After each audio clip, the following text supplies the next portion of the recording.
Hey guys, this is Jason with Answers for Hope. I'm sorry about the delay. We had some technical issues, so it took a little bit of time for us to get ready. Brendan Larson actually has joined us. I originally, in the event description, said it'd be Dustin Seegers and I, but Brandon has also joined us as well. And this is a video basically to respond to some of the allegations that Alex Botten made concerning Scripture about the subject of rape in Deuteronomy 22. And I'm sorry I think about I've done this before. before. We had some technical. There we go. Okay, sorry about that. I think I've done that at least 3 times since I started this Google Plus thing. But basically, we're just going to do a response to a video that Alex Botten posted concerning the rape in Deuteronomy 22. And it's interesting because Alex says that there's really the context doesn't matter and that the context is clear. Unfortunately, he hasn't given us a cultural background, the grammatical syntax, in either the Greek or the Hebrew or anything like that. So it appears that whatever the context is, Alex has not explained it. So we're going to go ahead and dive in. But before I do want to say that Alex has asked to be a part of this hangout, and he's posted comments on all sorts of different accounts, his main account and his sock accounts, and I deleted all of them. I don't have any intention of inviting Alex Botten to this hangout, just as he didn't have any intention of inviting Tim to participate in any of the videos that he has been using to criticize him lately.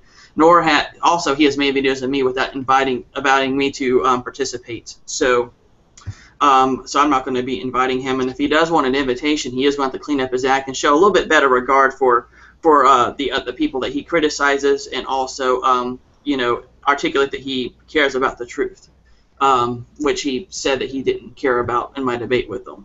So I'm not going to be allowing Alex to join this. I just want to get that out there so everybody knows about it. I don't want to hide it or anything. But I do want to address the issues of what Alex has brought up. And if you guys don't mind, Dustin or Brendan, I'm going to go ahead and screen share and start. And I'm just going to basically play through his video, and then we'll just dive into the issues. And of course, we'll be starting with the Deuteronomy, his comments on Deuteronomy chapter 22. Yeah, go for it. All right, if I can get the right. There we go. I'm such a noob to this stuff, I tell you. All right, I think this is it. All right. You guys may want to mute your mics while I play this video so it doesn't feedback or anything.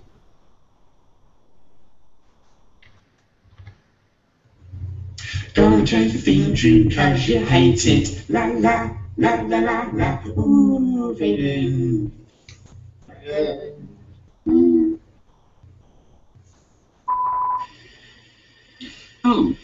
Yes, again, it's a lazy made with my phone type of video with Sky sitting quite close to the camera. Just a quick update on the whole thing with Surfer Brendan. I have asked Surfer Brendan to respond to my question. He is insisting that there's no problem with what the Bible says about rape.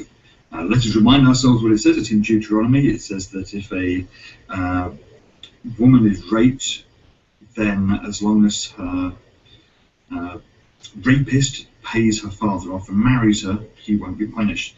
So she is not only raped, but then forced to marry her rapist. The other, even more worrying verse is saying that if a woman is raped in the city and doesn't cry out for help, then she is to be stoned to death because she didn't cry out. Now, if she's raped in the countryside, there's nobody there to hear her cry out, so she won't be stoned to death. Only the rapist will. I mean, at least the rapist gets stoned in both cases in that situation, unless he goes and pays the money to the. I don't know. But yeah, all the amounts of trying to claim context and all this kind of stuff is bullshit from these guys, because the context is clear. If you're raped in the countryside, there's no one to hear you when you cry out, so you don't have to cry out, you won't be stoned to death. However, if you're being raped in the city and you don't cry out, then you're to be stoned to death for not having cried out. So you're raped and then murdered, because God. Anyway, I've asked Surfer Brendan to explain this, and he seems to be less than forthcoming. He is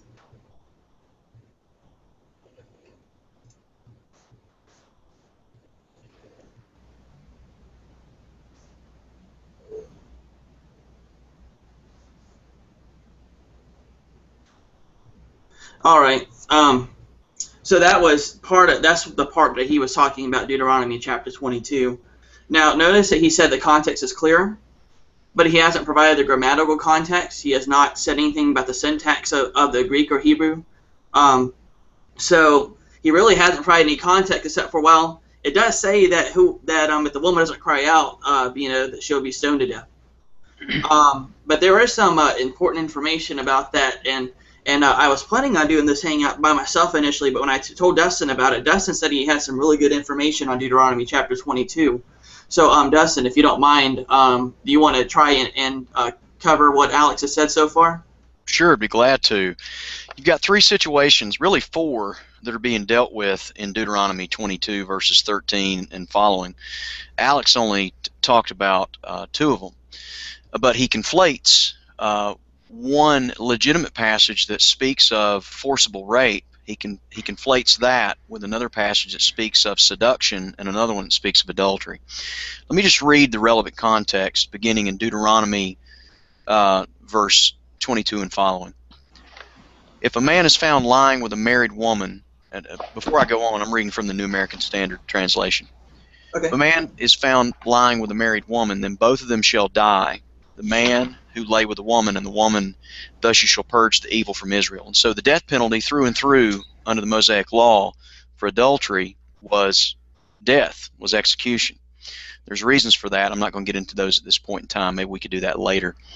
Verse 23, it says, if there's a girl who is a virgin engaged to a man, and another man finds her in the city and lies with her, then you shall bring them both out to the gate of the city, and you shall stone them to death, the girl because she did not cry out in the city, and the man because he has violated his neighbor's wife.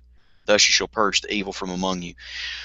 Verses 23 and 24 is referring to a case of adultery. This has nothing to do with rape. The word that's used here is patah in the Hebrew, and for the word lies with, and it refers to a word that's used in the context of adultery. It has nothing to do with rape.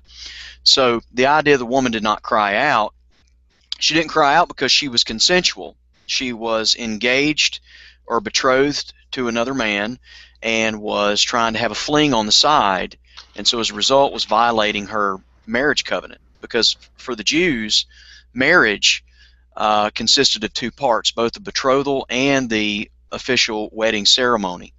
The betrothal, as we see if we've ever studied the situation with Joseph and Mary, they were betrothed for a year, and hence the controversy. And during that time, there was supposed to be no sexual activity.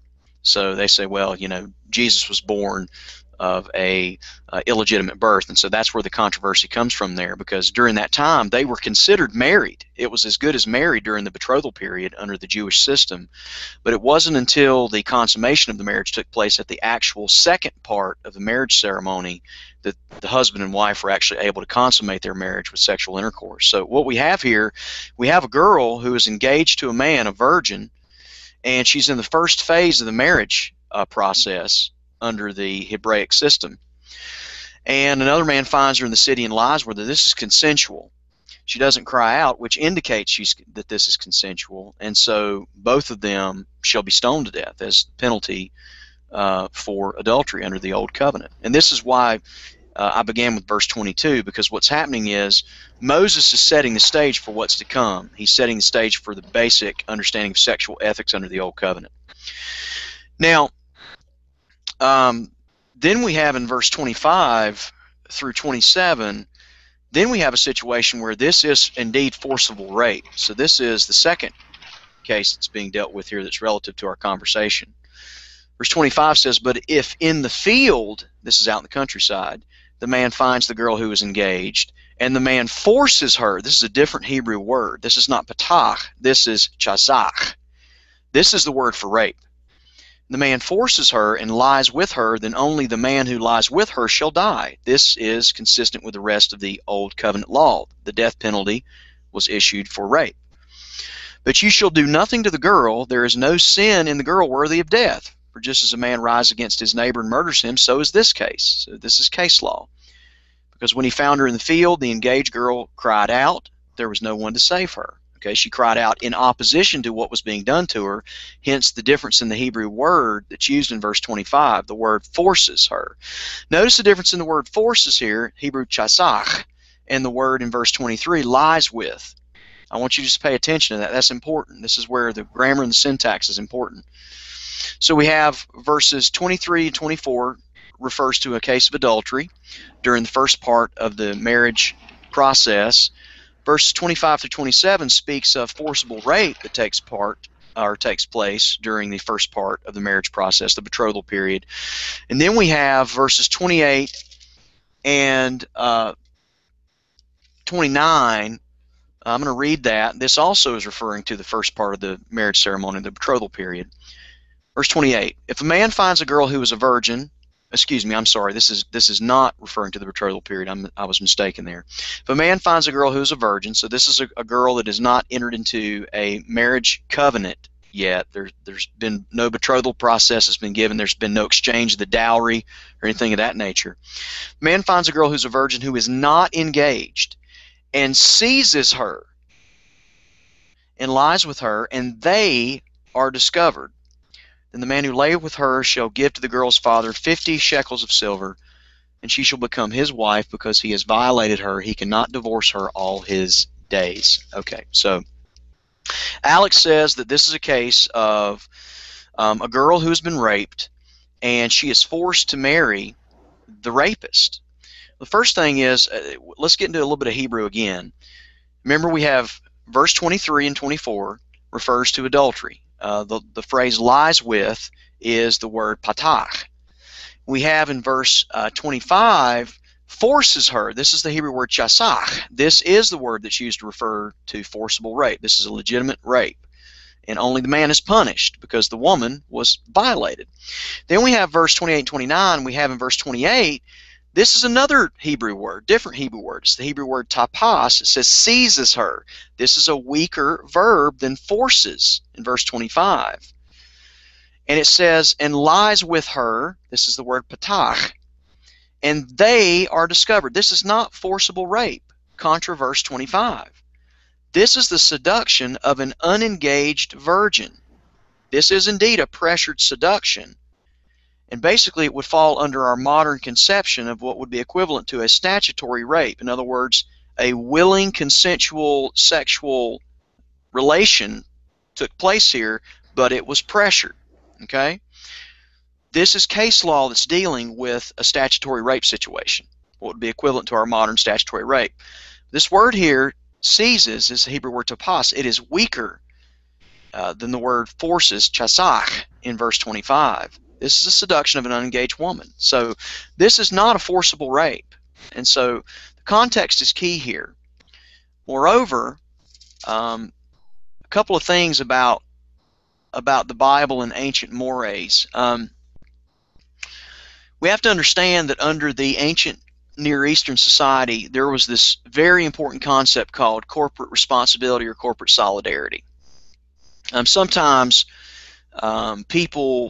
many unbelievers will object to the notion of, for instance, the firstborn of Egypt dying for the misdeeds of Pharaoh, their king. And a skeptic will complain, why should the firstborn of children of Egypt die because of the deeds of a tyrannical ruler? Well, there are the words of a modern person living in comfort. Only people that live in comfort in our modern Western individualistic democratic society is going to think that way. But in the ancient Near East, corporate responsibility had a mirror image: corporate survival and economic viability.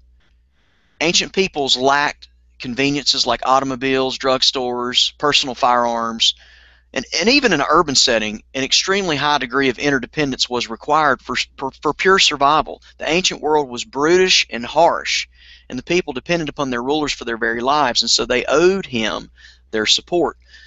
On the other hand, if your ruler or your father or your husband made a mistake, it was quite fair if you suffered in that ancient Near Eastern context because you were truly interdependent with and seen to be in corporate solidarity with your head or your leader. Now that brings us to the issue of Deuteronomy 22, verses 28 and 29, this issue of statutory rape or a woman who is pressured a virgin, an unengaged virgin who is pressured into having sexual relations with this man.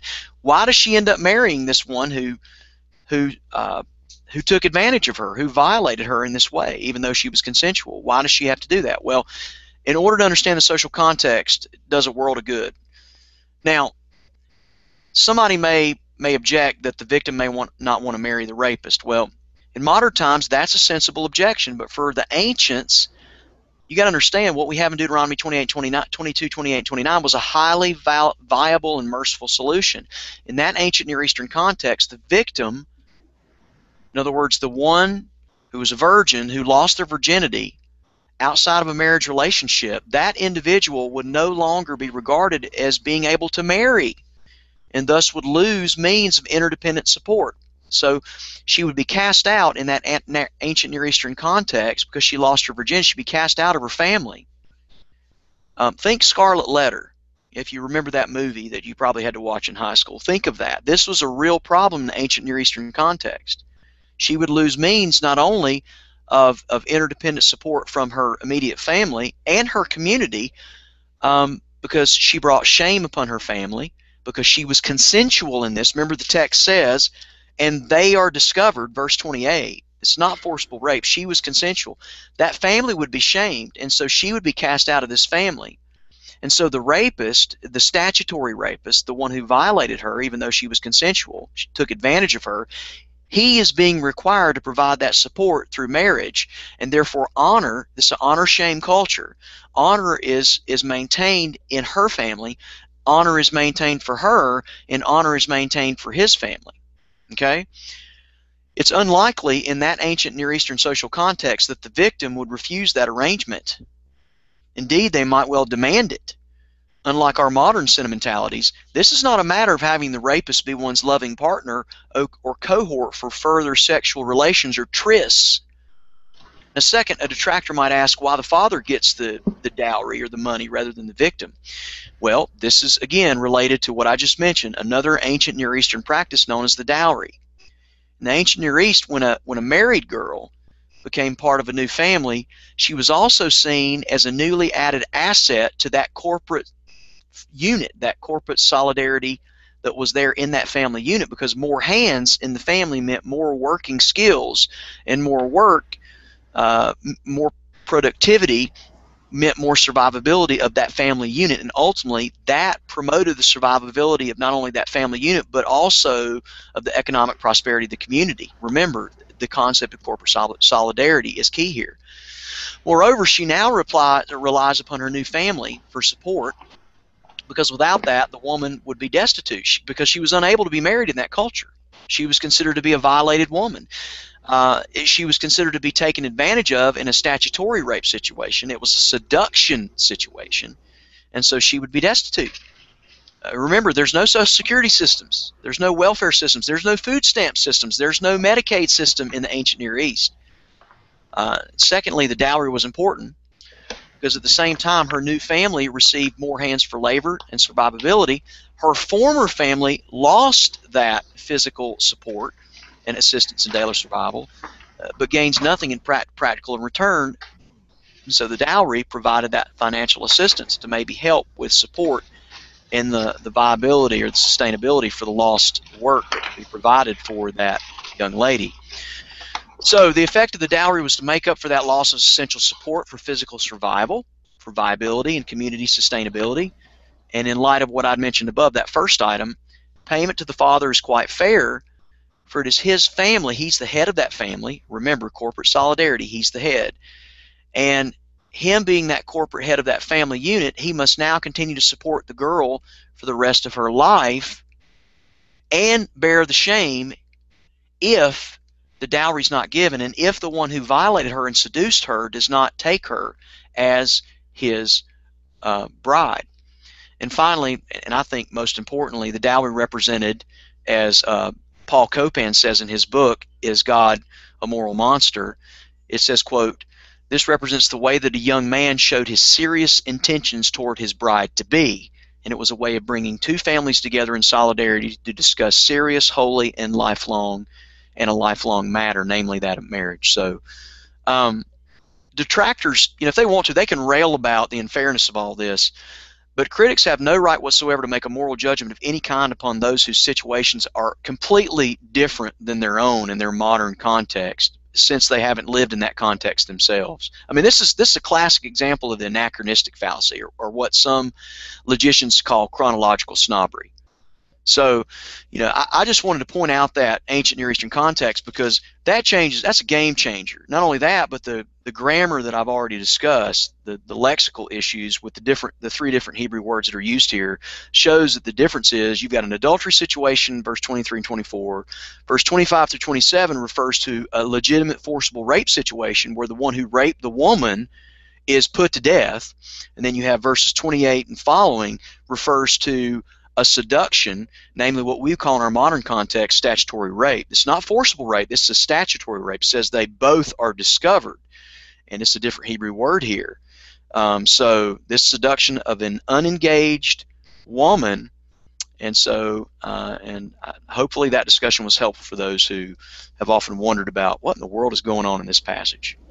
Yeah, and I appreciate that, Dustin. And just so everybody knows, I have the Q&A app enabled if anyone wants to ask any questions, and I'll try and get to some of those if we have the chance to. But I think my cat's trying to cross the keyboard. Get back, Milo. But another thing, too, we hear it a lot. Our culture's progress beyond the ancient Eastern civilization. We're more civilized, and our laws are more reasonable. But most of the people who say things like that are people who accept evolution. But remember what the evolutionists often tell creationists whenever we talk about vestigial organs. Like Kent Hovind would always say, well, that's an example of losing something, not gaining something. So that's evolution gone backwards. And an atheist would say, well, no, there's no direction for evolution. Similarly, if someone says that, well, we've evolved and we're more civilized, remember, guys, according to the responses you get to creationists, there's no forward or backwards in evolution. That applies to morality. So I just wanted to bring that up because that's something that a lot of atheists will try and mention. And we know that a lot of them will try and appeal to evolution every chance they can. Before I go on to some of the philosophical nuances that Alex runs into when he talks about the foundation for moral values, Brendan, is there anything you want to add to what Dustin or I said? Yeah, thanks, Dustin. That was really great to have all of that background there. Yeah, really well done. I wrote a blog yesterday to respond to all of this, and so I've been digging into it myself as well. And one of the things that I put on my website is the passage from 2 Samuel chapter 13, where Amnon rapes Tamar, and I'll just read a little bit of that. So 2 Samuel chapter 13 from verse 7, David sent word to Tamar at the palace, go to the house of your brother Amnon and prepare some food for him. So Tamar went to the house of her brother Amnon, who was lying down. She took some dough, kneaded it, made the bread in his sight and baked it. Then she took the pan and served him the bread, but he refused to eat. Send everyone out of here, Amnon said. So everyone left him. Then Amnon said to Tamar, bring the food here into my bedroom so I may eat from your hand. And Tamar took the bread she had prepared and brought it to her brother Amnon in his bedroom. But when she took it to him to eat, he grabbed her and said, come to bed with me, my sister. When he says sister, that's his half-sister. That's my understanding. Don't, my brother, she said to him, don't force me. Such a thing should not be done in Israel. Don't do this wicked thing. What about me? Where could I get rid of my disgrace? And what about you? You would be like one of the wicked fools in Israel. Please speak to the king. He will not keep me from being married to you. But he refused to listen to her, and since he was stronger than she, he raped her. Then Amnon hated her with intense hatred. In fact, he hated her more than he had loved her. Amnon said to her, get up and get out. No, she said to him, sending me away would be a greater wrong than what you have already done to me. But he refused to listen to her. So that's a good example of just exactly what Dustin's been saying, of the cultural context back then being totally different from the cultural context of today. And I mean, it's not really very intellectually honest of Alex to say that the context is clear, it doesn't really matter, and all of that sort of thing. You know, whenever we read the Bible, we need to remember that it was written between 2,000 and 3,000 years ago. Some of the passages even longer than that ago, and the cultural context is we've not just got the 2,000 or 3,000 year gap, but we've also got the different culture. It's a Middle Eastern culture. And here we are in our Western culture, and trying to understand the Bible, we need to understand those kind of contexts. Another thing is they didn't have a social welfare system back then. You know, most countries, if you for some reason, you know, you can't work or whatever due to illness or whatever the situation, you can usually get money from the government to help support you. But you know, back then they didn't have that kind of social welfare system, and especially if you got cast out of your family, that was your, as a woman, that was, you know, your way of being supported. So you know, that understanding those, it changes the whole understanding of the passage when we understand that. Right, and if you apply a Western context to an ancient piece of literature, you're not going to understand that piece of literature. Wouldn't it be absurd if Western historians tried to apply that kind of context to, let's say, ancient Egypt? Yeah. You know, so anyone who, you know, like Alex, that says, well, the context is clear, you know, he didn't provide the context. He doesn't know the context. He may assert that he does, but it's just prejudicial conjecture. Right. It's just an arbitrary assertion and prejudicial conjecture. He doesn't know the context. I don't know if he even knows much of anything about Eastern civilization. And some people may say, well, you know, with the different cultural norms, that's an example of morals being relative. But that assumes that morals are grounded in human individuals. And actually, that kind of goes into the next portion of it, which is a more philosophical portion, I suppose. So I'm going to go ahead and screen share again and play play another part of his video. Can I jump in here for just a second, please? Just real quick.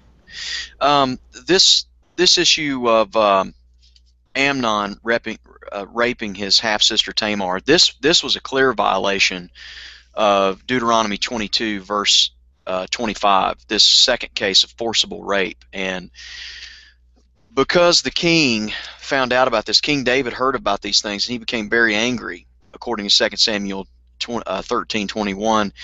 But had he been consistent, had he been faithful totally to the Mosaic law, he should have had his son put to death, and he did not. And so what happened is Absalom was the one that actually became incensed at this, and he realized this was a violation of of course he was wicked too, but he realized this was a violation of the law of Moses. And he says in verse 28, he says, when Amnon's heart's merry with wine, I say to you, strike Amnon and put him to death. He wanted to fulfill the Mosaic covenant. He was actually more righteous than even his own father, even in this sense. So I just want to point out that a lot of people say there's a lot of blood and murder and things going on. Yeah, I mean, this is the time you get to David and you get to his sons, you have a pretty screwed up situation with all the covenant curses that came down upon David's household for what he did with Bathsheba and having Uriah killed. And God told him, so look, the blood's never going to leave your house. And we have that being fulfilled here. But I just want to, you have a living example of Deuteronomy 22 taking place there in 2 Samuel 13. So I'm glad that Surfer Brendan brought that up, because you have an example of it not being fulfilled when it should be. So go ahead, Jason.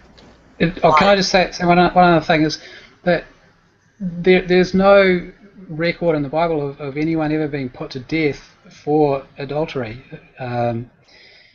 and I think, you know, my understanding of part of the context too with the laws in the Old Testament is that they were with the death penalty, and that they were the maximum possible sentences, and that my understanding is that they were not always intended to be carried out in a hyper-literal way. That's correct. And one of the examples that I've included in my blog post on this is that David committed adultery with Bathsheba. God didn't put him to death,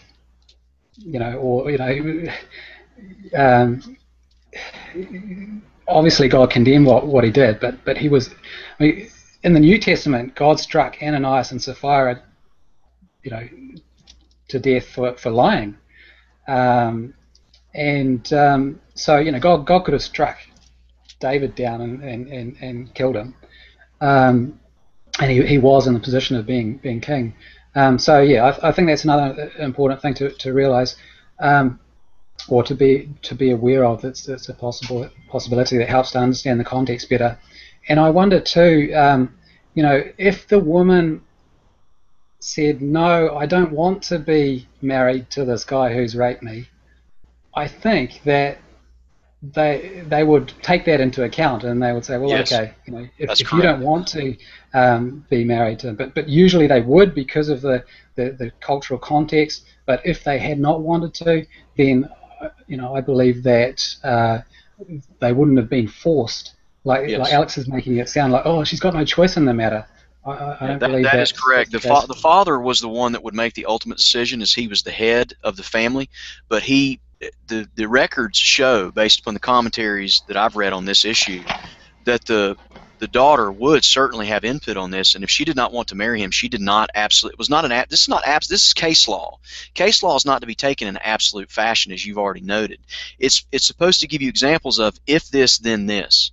Okay, and so, but you have to look at each individual context, just as we do today in our modern case law, our modern litigation in our Western cultures, and in this context, all of this information was taken into consideration by the father, and so the woman did have a say-so in whether she would get to marry. But the problem with that is, because the ancient Near Eastern honor and shame context, as you hinted at earlier, she probably would have married him. She probably would have wanted to marry this guy, because it didn't have anything to do with, some type of romantic lust or anything of that nature. This had to do with maintaining honor for the community and continuing to be both a viable economic as well as from just a pure physical survival standpoint. If you lost honor in your community, you were not able to be married in this context. If you couldn't get married, you would bring shame upon your family if the father continued to provide for you. You continue to live with that family, because remember, this is consensual. This is statutory rape. This isn't forcible rape. This is seduction.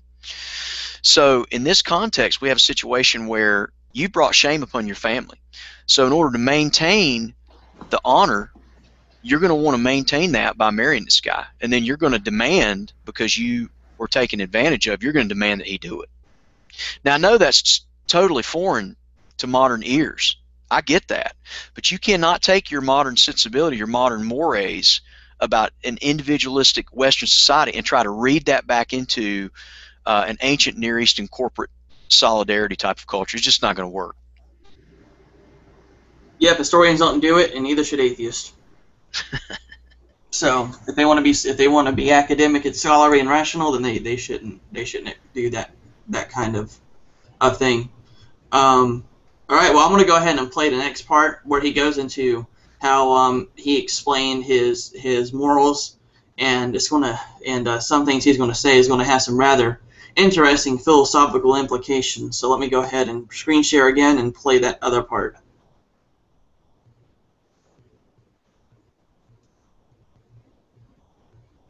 Instead, tried to shift the burden by insisting that I tell him how I account for morality. As I've pointed out in the comments to YouTube, that's a little bit like a mechanic failing to fix my car, break. Whoops. You might need to skip ahead on the video. I do think an error. I'm stopping it there, sorry. I was actually about to stop it, so that was a little convenient. I'm going to get right back to about where he was. I think we're about 3:16 or something, but I'm going to go ahead and address something that he said. Brendan, whenever I know that presuppositionalists typically do this. Whenever he brought up these things to you, you rightfully pointed out, well, I mean, if you're going to try and point out some sort of contradiction in the morality in Scripture, then certainly you ought to be able to give some sort of coherent, rational, logical explanation for why there's anything that is morally binding in your worldview. You know, the term objective moral values, and I don't know how you two feel about this, I do not like that term at all. Objective morals. Do either of you guys share the same sentiment that I do on that? What do you mean by that? By objective moral values, typically objective moral values means that moral values exist independently of opinion. You know, and by of opinion, you know, it can be interpreted by some skeptics to mean mind independent. Right. Which would and then entail an independence of morality from God himself. Yeah, and then they try to bring the Euthyphro's dilemma into the... Right, so I don't like the term objective moral values, and also I find that some Christian apologists, when they use that term, are very slippery with it. They sort of equivocate it in some instances, and sometimes they'll go between epistemological morals and you know, like the epistemology of moral values, and then slip into the metaphysical moral values when they get cornered. I've seen it happen with some classical apologists. So I think the term is confusing. It leads to semantic issues. I don't really think that Christians should use that term. But let's talk about the analogy that Alex gave concerning the mechanic. Let me jump in here for just a second with that. I've actually debated this issue with Alex, and anytime I used those statements, if I said objective moral values, I always defined what I meant by that. By objective, I meant external to human minds. Right. So what I would say in that regard, and then of course moral values, that's not a problem, but I always used objective. A lot of times when Christian apologists use the word objective, they mean absolute. In other words, this is true for all people, all places, and all times. Well, I don't think the laws in Deuteronomy 22 are absolutely true in the sense of being applicable to all believers throughout all places and all times. So I'm very careful to if I'm going to use the word objective moral values, I'm very careful to delineate what I mean by objective. What I mean is I tell them it's external to our minds. So it is external to our minds. They'll say, well, is it external to the mind of God? I said, no, it is subjective to his mind. But because God's mind is universal, God's subjective values regarding ethics are universally binding. Right, and I actually at any one particular given point in time. So that's the statement I use, and I haven't found any problems with that thus far. But I just want to throw that in there, just as a way to help. I want to try and get into that a little bit later in the video too, and kind of flesh it out, because there are some nuances that I think that some people need to understand. But that's absolutely true, Dustin, because the Bible doesn't teach that moral values are independent of God. Right. But be that as it may, though, the analogy that Alex used with the car mechanic that messes up the car further, and someone maybe like Alex goes to the mechanic and said, "What did you do to the car?" And then the mechanic says, "I'm not going to tell you until you tell me how you can fix this problem." Well, there's a couple of problems with that analogy. First off, mechanics usually use inductive reasoning whenever they're repairing cars. They say, well, this may be the problem, so let's try and replace this and see if it works. So there's not really like an absolute standard of how one ought to fix a car. There's a lot of ways to diagnose cars, and sometimes you may get the wrong diagnosis and have to try it a different way. Not to mention the person who asked, "What'd you do to the car to mess it up?" The person paid the mechanic to fix the car. So when the mechanic messes it up further, the person has a right to say, "Hey, you messed this up. I don't think I should have to pay for this because you made it worse." For instance, I took my 91 Mazda Miata. I was getting an engine swap on it, and I came to a shop that was working on it, and I come and I look in that thing, and the shifter was broken. They broke the shifter. And they weren't wanting to pay to fix it. So I raised Cain, in typical Christ-like fashion. I'm just throwing that out. I'm just kidding. But I rose Cain, and they ended up correcting the problem for me. So so when you pay for someone for a service, and then they make something worse, then that obviously raises some questions. It's not like that with God. God's not providing us a service. God's not offering to fix our car. Alex is not paying us either. What's that? Alex isn't paying us. Yeah. So there's some differences in the context. We're talking about ultimate standards for morality, and there's no ultimate standards within the situation with the mechanic being able to fix the car, not be able to fix the car. So if someone doesn't have a standard for morality, then there's no reason to there's no reason for them to really object to anything. It can only be a matter of opinion. And I do believe Alex has admitted that and I don't know if he'd even use the word admitted. Maybe he'd say he proclaims that morality is subjective, and he doesn't seem to have a problem embracing that philosophy. But if he's going to say morals are objective, he does have to be consistent. He did eventually actually say that objective morality does not exist. Yeah, so there's no reason to fault someone. I mean, according to his worldview, everyone's just acting according to their evolutionary tendencies. What fault is it of Israel if he doesn't agree with the laws that Israel had? They're just acting in accordance with the process of evolution. Well, I don't like butter pecan ice cream. So what he's basically done is he's equated moral truth with ice cream flavors. In other words, just mere relativistic subjective opinion. But we all know, and he knows this too in his heart of hearts, that moral truth, when it comes to issues like this, moral truth's not equivalent to or likened unto ice cream flavors. It's equivalent to insulin. You have to have it to live. If you don't have it, you're going to die. Right. And so truth is not like ice cream. Moral truth is not like ice cream. But moral whenever you truth is like subjectivism, it is like ice cream. Yeah, it is. But the problem is, as you noted, he can't live consistently with his own worldview, and so Right. he's going to complain. I mean, I'm sure he watches this video. He's going to complain about some of the answers that we gave. They were either inconsistent, or that some of the things that you said maybe misrepresented what he was saying, or whatever that may be. But who cares in an atheistic worldview where you and I are just evolved biological bags of matter? Right. According to his worldview, I had no obligation to correctly represent his viewpoint. And ironically, Lynn and I had a conversation about his coming out as Satan atheist and then retracting it later on, saying basically, that was a lie, and you're always telling creationists they're liars, and here you are, telling a fib over YouTube. And then he took the video and took a bunch of Lynn's comments out of context and then played mine when I was talking about Alex and making it look like it applied to Tim and Lynn from the Bible Thumping Wingnut podcast. Today, in the past day or so, Tim has 2 videos about all the times that Alex has contradicted himself just in the past few days. And then Alex releases about a minute-long video saying, if you see a lot of cuts and stuff, then you might want to be wary of the video because someone's probably being taken out of context. So it made me think. I said, I wonder, then I guess I should be wary of that video where he took a bunch of cuts of Lynn and I talking. So there's no consistency here. There's no, there's just hypocrisy. Can I say something? Sure.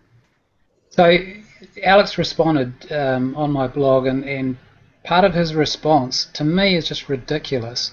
And I'll read just part of it. He says, "As for your God being subjective in his moral decrees, for morality to be truly subjective, it must be utterly mind independent. If it comes from the mind of your God, then it is by definition subjective. So you must either accept that your God is not the source of morality, or accept that your God's morality is subjective, which will no doubt cause you a huge problem, as your whole precept garbage depends on making claims that subjective isn't good enough." Okay, I mean, there's for me, so many non sequiturs in that. I don't even know where to begin. Well, I'll tell you this. And then another how is it atheist- that the idea that yeah, of course, I mean every moral view that I have that's in my mind is subjective to me because it's in my mind. Nobody's denying that. How is it the case that because God's ideas about morality in any particular era of redemptive history are subjective to his own mind? In other words, it's a first-person experience in his own mind. How is it the case then that that doesn't apply to us, especially since God's mind's universal? Lay out that argument for me, Alex. That's what I've asked him to do, and he won't do it. When I've interacted with him on Google Plus about the issue of abortion, we got to this issue, and I kept bringing him back to this and bringing him back to this, and I said, show me, lay out the argument. Don't just assert it. Don't just assert that we don't have any an objective basis for ethics under the New Covenant era, because God's ideas of ethics in his mind are subjected to him. In other words, he has a first-person experience of his own standards for ethics. Therefore, that means that now we don't have an experience, or we're not obligated to follow those objective decrees given to us by God in the New Testament era. Give me that argument, Alex. And he won't do it. And I think he won't do it because he can't. All he can do is make a bare naked assertion. Yeah, and there's no, and really, from an atheist standpoint, there's no way to prove that objective moral values must necessarily be mind independent. How is anybody going to prove that? You can't. You have to have a decree from God. Right, and since Alex always says he operates off the basis of evidence, I'm just curious as to what evidence he has that in order for morality to be binding to us, that it has to be independent of God's mind. That's just silly. How can you get any less subjective than the God of Christianity? Hebrews 6:13 says that God had to swear by himself because there was no higher authority he could swear it by. And then you also have 1 Samuel 2:3 that says all moral actions and deeds are weighed by God. So what is the source of morality? The God of Scripture. You can't, and the God of Scripture has to be the creator of all things.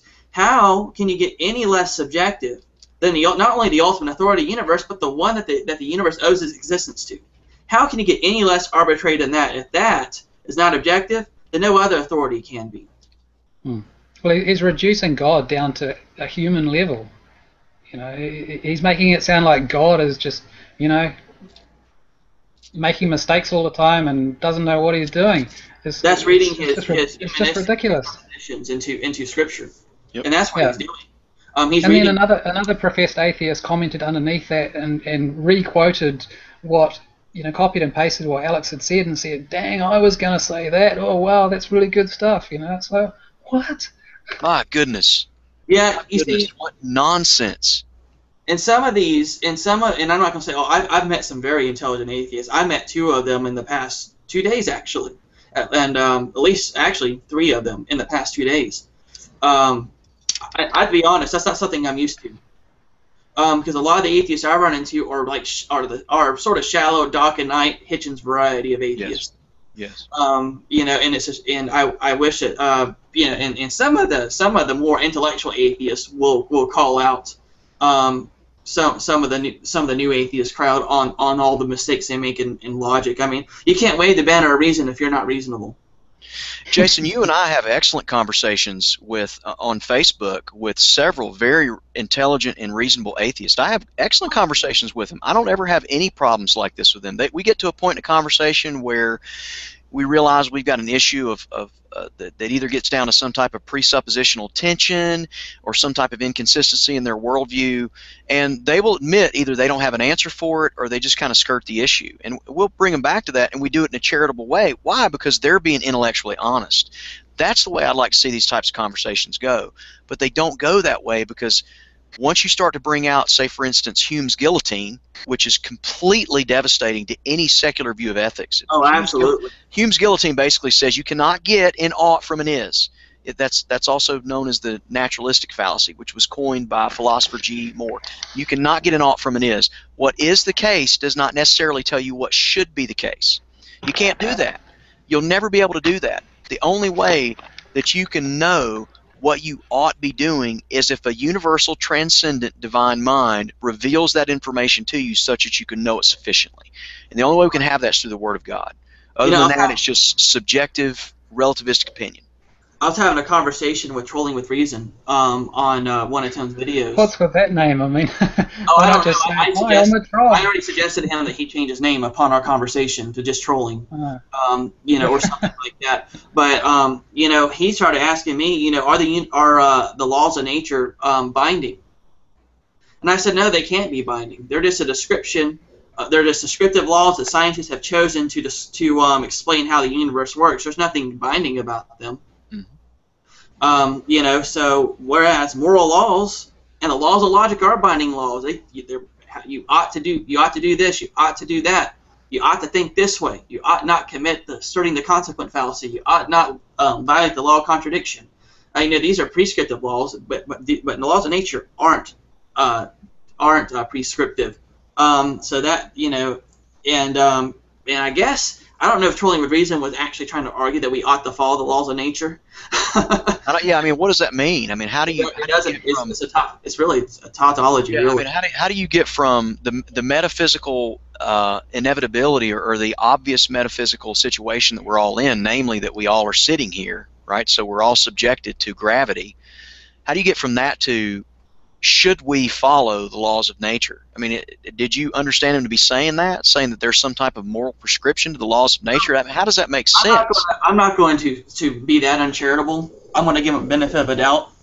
I don't want to, like I said, I don't want to be uncharitable to him. You know, I don't want to misrepresent him or anything. But it seemed like he might be going that direction. But like I said, I'm going to give him a benefit of a doubt and assume that he's not going to say something that nonsensical.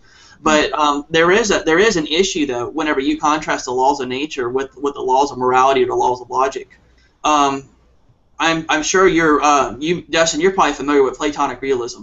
Yes. There's a problem with universals where you can't get a universal conclusion from an experience, and the laws of nature are not a priori concepts that we are aware of prior to our experiences. The laws of nature are you know, or at least our conception of how the universe works is developed through experience. Yeah, they're discursive. Right. So if it's developed through experience, then the laws of nature cannot be considered logically to be universal. Mm-hmm. So the laws of nature, by definition, cannot be binding because if they're binding, they have to be universal. If they don't apply in every case, they're not truly prescriptive. They're more or less case laws. Right. Yeah. They're just as you said earlier. They're just descriptions of the way the world works, as best we're able to formulate it right now, given the limited amount of knowledge that we have. Right. So, anyways, I thought that would be something interesting to cover too. I'm going to go ahead and go on to the next part of Alex's video, and hopefully another error won't occur. But if it does occur at a convenient time again, I'm okay with that. Let's see. Is this the one? I don't know. Let me check. Whoa, check that out. That is awesome. I think I clicked on the wrong screen. To infinity and beyond. Oh, yeah. All right, there we go. Can you guys see it? Yep. Okay, cool. I don't know how. I'm a noob to this stuff. I don't know how this stuff works. So. And which I'm guessing some of my creationist friends will, means sentient and self-aware. Oh, I think we're too far. Let me go back some.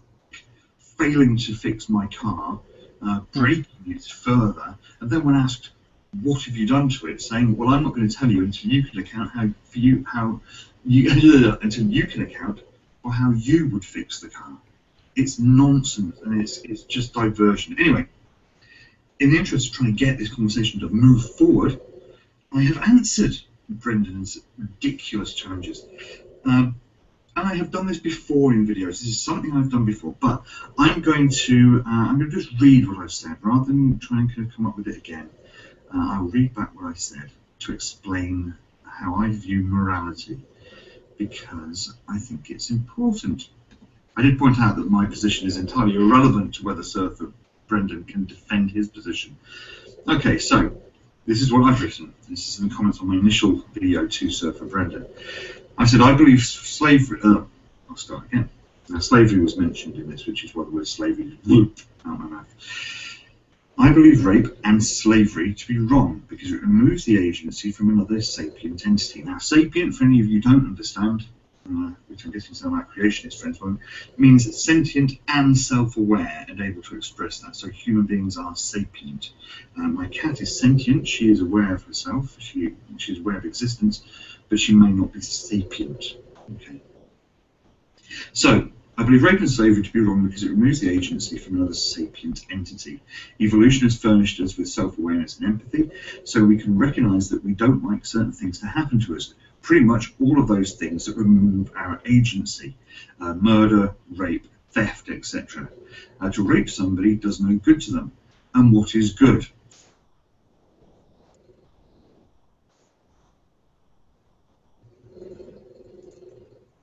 Okay, if you guys don't mind, I want to just tackle this first, because I already know exactly what I'm going to say after I get the infinite hallway gone. It's the infinite regress. That's what happens when you reject God. Yep, there's a example of infinite regress right there, as far as the eye can see, at least. A couple of things. First, Alex says that according to his worldview, rape and slavery is wrong because it removes agency, which agency means, you know, someone's control of the situation. My question is, whose agency? Did we wrong Hitler by stopping him in World War II and in the Holocaust? Did we wrong him by when we stop a dictator like Saddam Hussein, for instance? Did we wrong him by stopping him from being able to rule the country? Whose agency? How do we determine whose agency should be stopped in a moral sense, and whose agency should continue? When we put someone in jail for something that, for breaking the law, we're removing their agency. They're not able to go out and do whatever they want anymore. They're put in jail. Does that make putting people in jail immoral? So just simply saying removing agency makes slavery and rape wrong. Whenever you try and define it that way, it just leads to these absurdities about, well, what about this situation? About well, whose agency? Whose agency should we remove in a situation where there is something immoral going on? He's talked about evolution too, and how we've developed empathy. How we developed empathy through evolution. I've heard this before. Let's give a situation that's a little bit more complicated and not so black and white to illustrate a point that I have against this sort of hypothesis for determining what's moral and what's not. Let's say you have a company, and you have a fairly high level executive in the company that is black, but the rest of the executives are white. And they signed a contract with him, and it was in writing. And they end up burning the contracts, and they kick him out because it turned out that they were just using him. He was, they're all racist, and they didn't want him to take a part of the profits after he'd done all the work, and he had no way to prove that they actually signed a contract. All right, and let's suppose I'm standing by a building, and there's a police officer close to me as well, one day, and then the building has to be empty, and all you have are the executives that basically messed this guy over. And you see this guy drive up in a truck, run up to the building, and put a suitcase that's a bomb right by the building. Obviously an act of retribution for the wrongs that had been done to him. So what do? Do I tell the police officer so that he'll stop the men from bombing the building and killing all the crooked executives inside who not only maybe to add to it, not even messed over the executive, but also repeatedly other people as well. And big ones like that can affect a lot of people. So what do we? Do I just think, well, you know what? If that building's bombed and those executives are killed, there's going to be a lot of people that would have been ripped off in the future that aren't going to be ripped off now. But then what about the families of the executives? Do I empathize with the executives and their families and say, we really a life shouldn't be lost over this? And I tell a police officer. So the question is who do I empathize with, and what standard do I use to empathize? Decide who I'm going to empathize with. So there's still a question of a standard. You may say that, well, removing agency from a person is immoral, But certainly, a lot of the punishments we have for immorality is removing agency from people for breaking laws and whatnot. So is putting people in jail, which takes away their agency. Is that immoral? According to Alex's definition, it is. And that's just a few. There's more problems than that. That's just a couple of the big ones. With him talking about removing agency and empathizing with people. So we still have to have a standard of how we know who to empathize with. Do we emphasize, and even in the situation, do we empathize with the victim, or do we empathize with the criminal? And he may say, well, if the criminal is breaking a civil law, then we should empathize with the victim. But what if the laws were different? What if someone was beating their wife, but it turns out they're in a Muslim country where they're able to do that? Who do we empathize with? Do we follow the laws of the Islamic country, or do we apply Western standards to it? And if we apply Western standards to it, what makes it better? The Western standards better than the Islamic standards. That's right.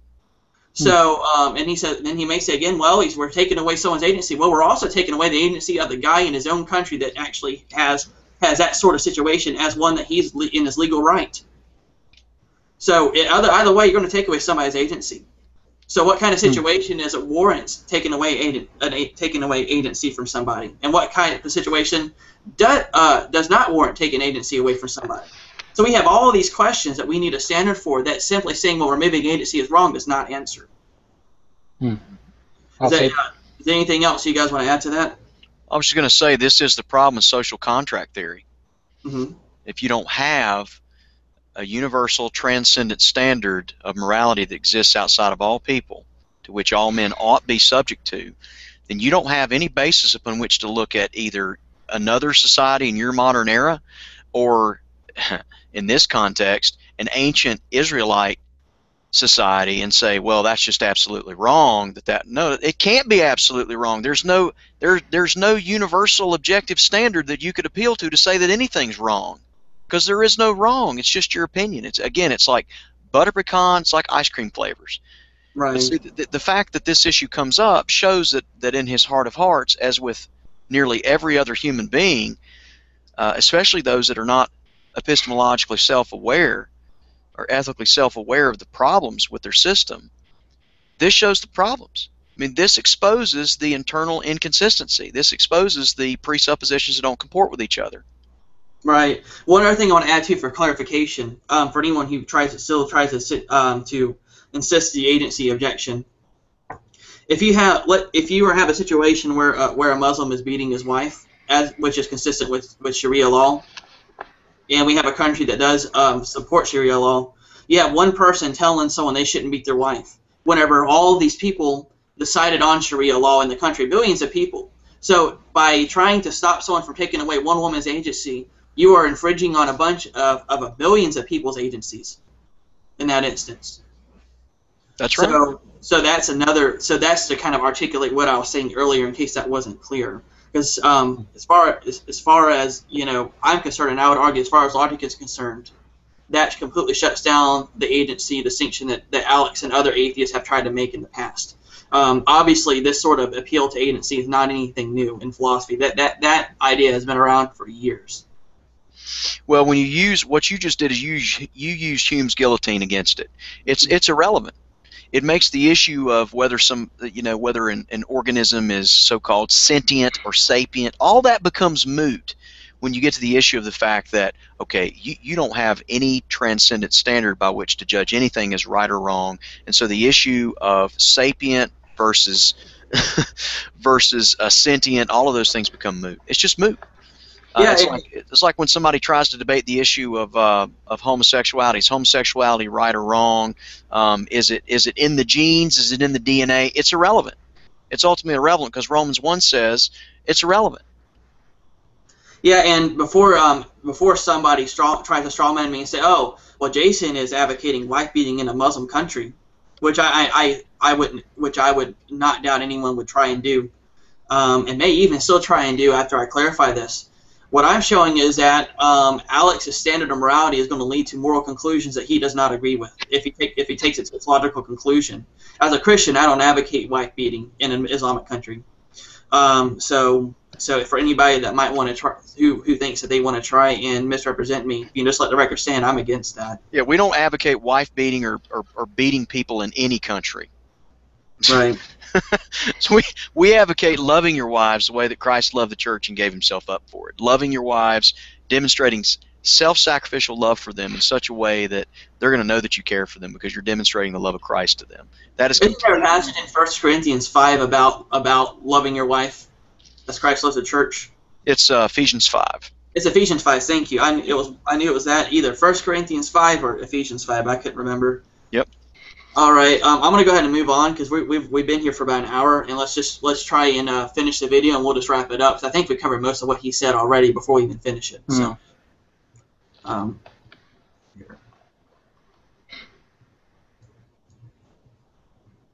No infinite regress this time. In my worldview, good is whatever helps others to do things that do not remove the agency of others, and what is harm/bad, that which denies the agency of others. Now, the agency is the ability of an entity to act. Another error occurred. Let me try and pull it up again. Is it still on screen share or not? Yeah, you can. Yeah, I can see it. We can see it on the screen. Okay. I can't remember. I think it was about 4 minutes mark. I think something like that. Let's see here. Recognise that we don't like certain things to happen to us of existence, but she may not be sapient. Okay. So, I believe rape and slavery to be wrong because it removes the agency from another sapient entity. Evolution has furnished us with self-awareness and empathy, so we can recognise that we don't like certain things to happen to us. Pretty much all of those things that remove our agency. Murder, rape, theft, etc. To rape somebody does no good to them. And what is good? In my worldview, good is whatever helps others to do things that do not remove the agency of others. And what is harm/bad? That which denies the agency of others. Now, the agency is the ability of an entity to act under its own autonomy. I judge that which is moral as that which maximizes good whilst minimizing harm. So I would take up arms against the Nazis in World War II as, despite having to kill others, in doing so, therefore removing their agency, I would be doing that which maximized the good for the maximum amount of people. As in, given my account, I can clearly see that the passages in Deuteronomy remove the agency of the rape victim, not once, but twice, the first time when she is raped, the second time when she is forced to marry her rapist or executed. So, there's my response. Now, Surfer Brendan came back saying, you've still not answered the question. The question is not whether you think rape is wrong. No, actually, the question is, Brendan, how do you justify the Bible's comments about rape? It's nothing to do with me. You've completely flipped this to try and make it questions about me. Nice dodge. You've said here, you still not answered the question. The question is not whether you think rape is wrong. The question is, do you think rape is objectively morally wrong? My response here is, there is no such thing as objective morality, because I do not believe there is. Objective morality would have to exist outside of minds, and it would have to be true for all people at all times, in all places. Even if your God existed, it would have to be true for him. He would have to be beholden to it for it to be objective morality. If he is the source of morality, then it is his subjective morality. This isn't difficult. If you want to believe in objective morality, Brendan, and the rest of you God botherers, you have to accept that God is beholden to it and not the source of it. If God is the source of the morality, then it is his subjective morality, or as you like to put it, his opinion. So I've answered these questions now, Brendan. I would very much appreciate it if you, and not one of your little trolls, I want you to do it, will explain why it is morally right for a rape victim to be forced to marry her rapist, or for her to be stoned to death if she doesn't cry out whilst being raped in the city. Thanks. Look forward to your answer. If I am going to be called a troll, I hope that I'm a battle troll. You guys remember those battle troll toys that came out in the '90s?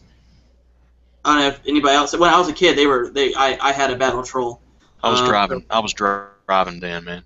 Oh yeah. Okay. Well, when I was little, these battle troll toys came out, and and you got the little sissy girl toy trolls, that had the diamond belly buttons and whatnot. But if I want to be a troll, I want to be a battle troll. I want to be one of those ones in armor and have swords and stuff like that. That would be awesome. Yep. You want to troll? Do you want to troll with an axe and with reason, right? Yes, absolutely. Theonomic trolling. I'm not the honest. I know, I'm just joking. It's a joke. It's a joke. Yeah. Well. Anyway, though. But a couple of things. We've already addressed a lot of things he brought up about the Let me get out. I don't know how the heck I'm gonna. Why is it not closing? I don't understand. Maybe do this. Click twice. Close it out. Okay, there we go. All right. Okay. Good enough. Yeah, I still haven't figured this stuff out yet. But we've responded a lot. He referred to Deuteronomy 22. Both Brendan and Dustin have already knocked that out. So we don't need to refer to that. But there is something of interest that he did mention, and that is the idea that we should do what's best for everybody. That being said, there's a couple of moral questions that are raised from a statement like that. First off, how can one prove what's morally best for everybody? How would one be able to prove that? How could one interview everybody and see? Because, a lot of people have different opinions on what's moral and what's not moral.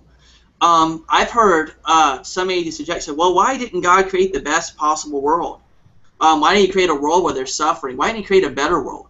Well, for some people, a better world would be something like Dragon Ball Z or Naruto, where there obviously is pain and suffering, but a lot of superpowers and cool karate stuff, and and kaiokening and stuff. I don't know if you guys know what I'm talking about.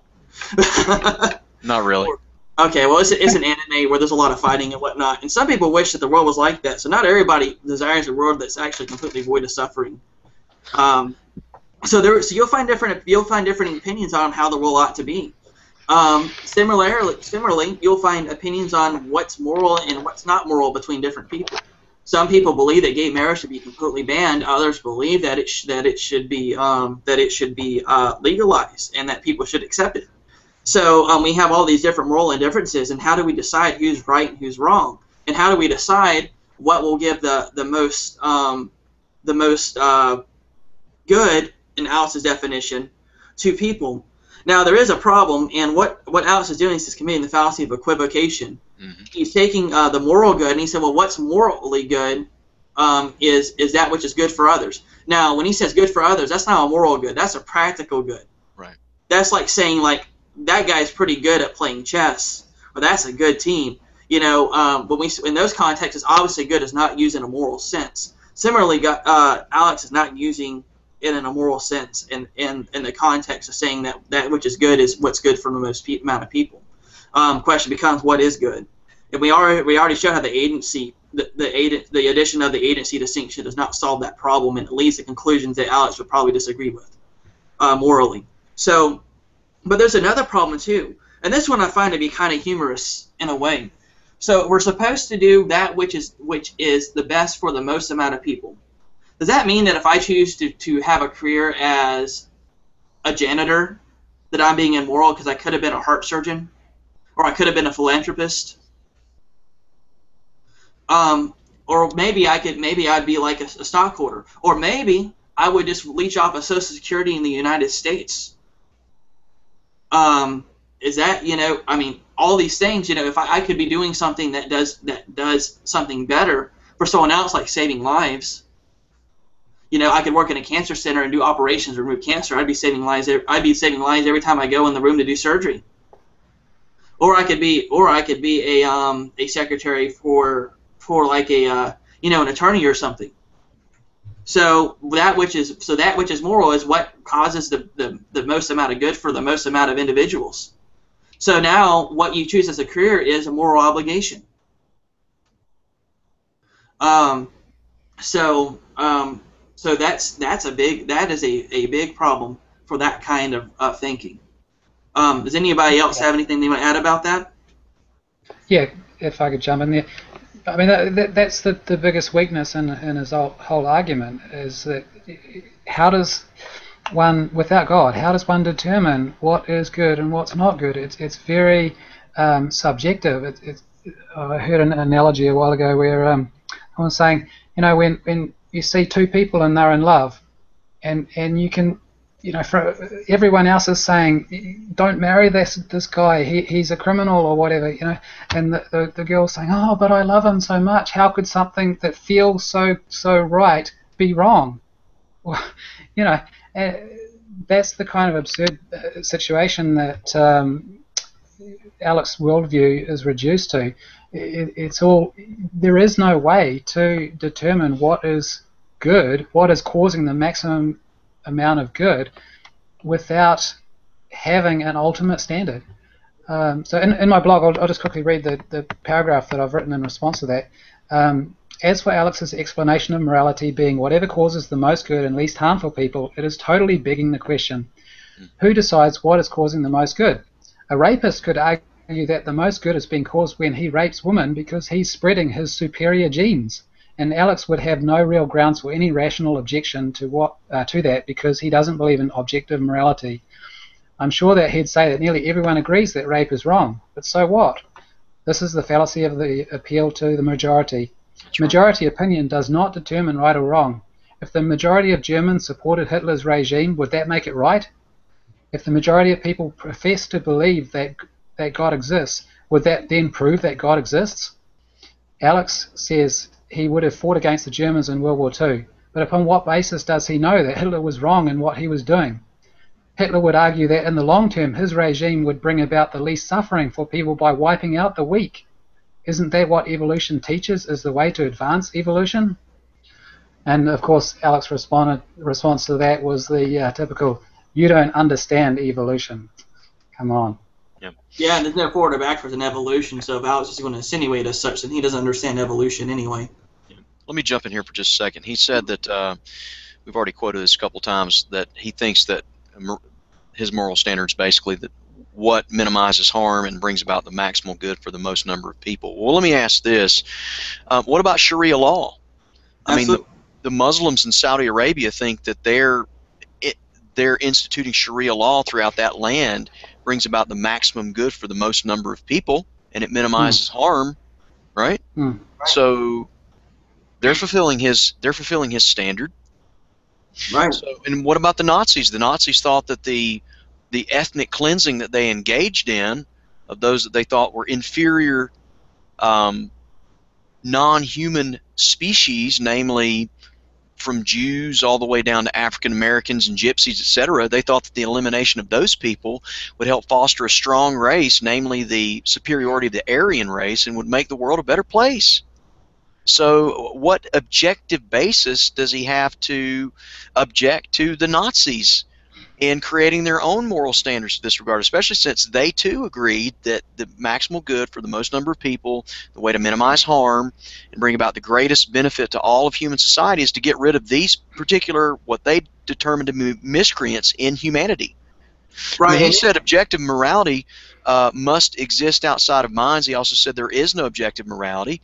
So if there's no objective morality, and if objective morality must exist outside of a mind, then how do we know whether the maximal good for the most number of people itself is a standard I should believe in? Is that relative to? Right. How do we know? How do we know that? If it exists outside of minds, then how can we know that that proposition itself exists outside? It exists. I mean, how are you going to know that objective morality must exist only if it exists outside of a mind if you cannot think about that in your mind? It's a ridiculous statement. It's a self-referentially absurd statement.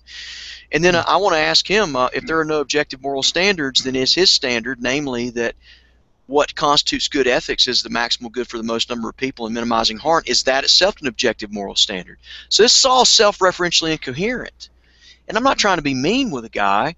I want the guy to think about these things and think deeply about them and realize, as several nihilistic atheistic philosophers have come just right out and said, you cannot have moral values, transcendent moral values without God. You cannot have them. I've got a book that's on my phone. You can get it for, check this, $6.66 on Amazon.com. It's called Neo-Nihilism by Peter Sosjet H. I recommend every Christian and every atheist read that book. It's written by an atheist philosophy professor.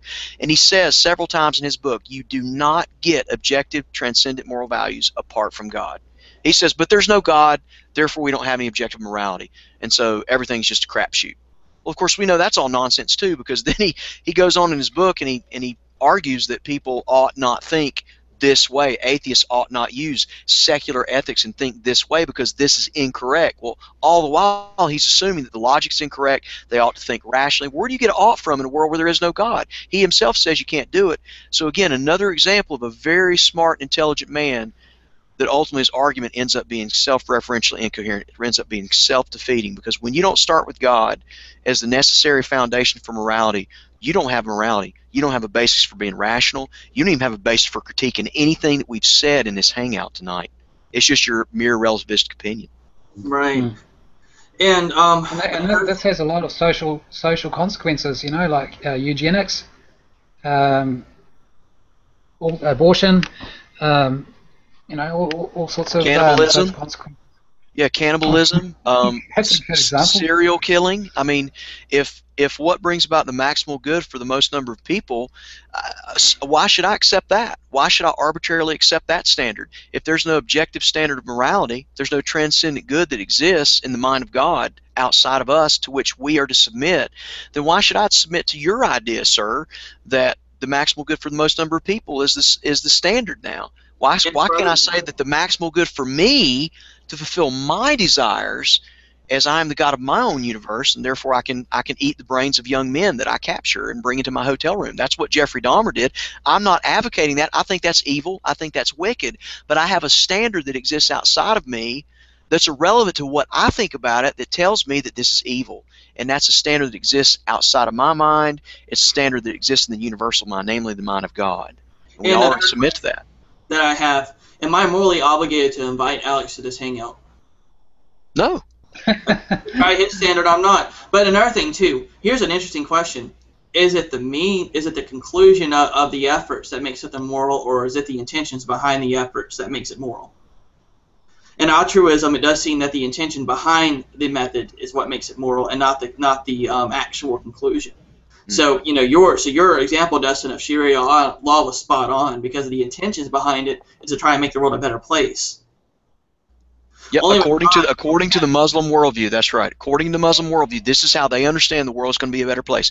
According to the Nazi mentality during the Third Reich, this is how they understood that the world is going to be a better place. According to these people, they thought this is what's going to make society better worldwide. According to Emperor Hirohito, if we take over the Pacific Rim and we begin to take over the whole world, this is going to make the world a better place. We bring everybody up under the ideals of some type of modern form of the Bushido Code.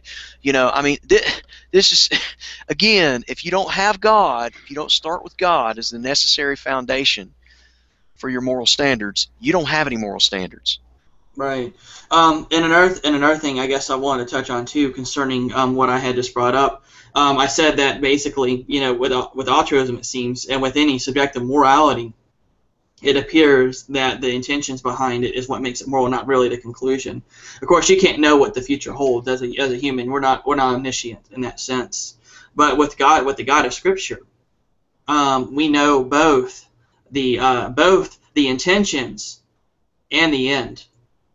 And it's not us that the end is that the conclusion is dependent on. It's God. Amen. So Muslims have a goal they have to achieve, but for us, God is the one that achieves it. We just follow. We're just commanded to follow His law and His commandments, and then God is the one that is going to be ultimately responsible for bringing peace to the world. That's right. And that's not a consequence of us following the law. That's just a consequence of His sovereignty. Right. So we have both the intentions behind following the law, which is to obey the one who created us, and to glorify God, and then we also have God actually bringing peace to the world Himself. So we're not the ones that will bring peace to the world. It's God that will, unlike what the Muslims are trying to do. For the Muslims, it's up to them. Right. So you kind of have that blind spot for Muslims, but we don't have that blind spot for Christianity. Similarly, with Alex's altruistic method, he doesn't. There's no way of knowing that something that he does is good may affect someone else. Like for instance, I don't know, Alex, if Alex has any children, and I don't want to pry, but let's just say for the sake of argument, he doesn't have any children. Right? You have two people, him and then his wife, or we'll just say that. I don't know what his status there is either.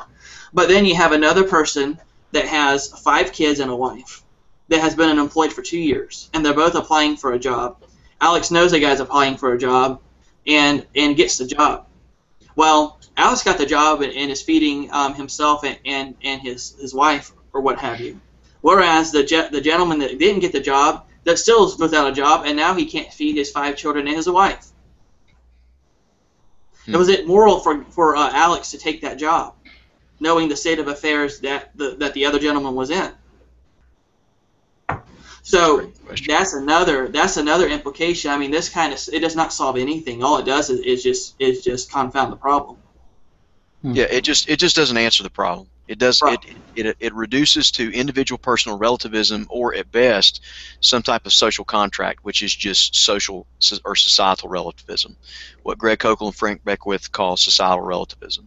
Right. So it really just skirts the issue, and this is the fundamental problem with any secular ethical system. And this is what, again, Peter Sosjet H. points out in his book, Neo-Nihilism. He points out, look, they're all secular ethical systems. You got to understand, this is an atheist that I'm referring to. So I'm plundering the Egyptians here. He is pointing out that they all reduce to this same problem. They all reduce the same problem of arbitrariness, relativism, and inconsistency.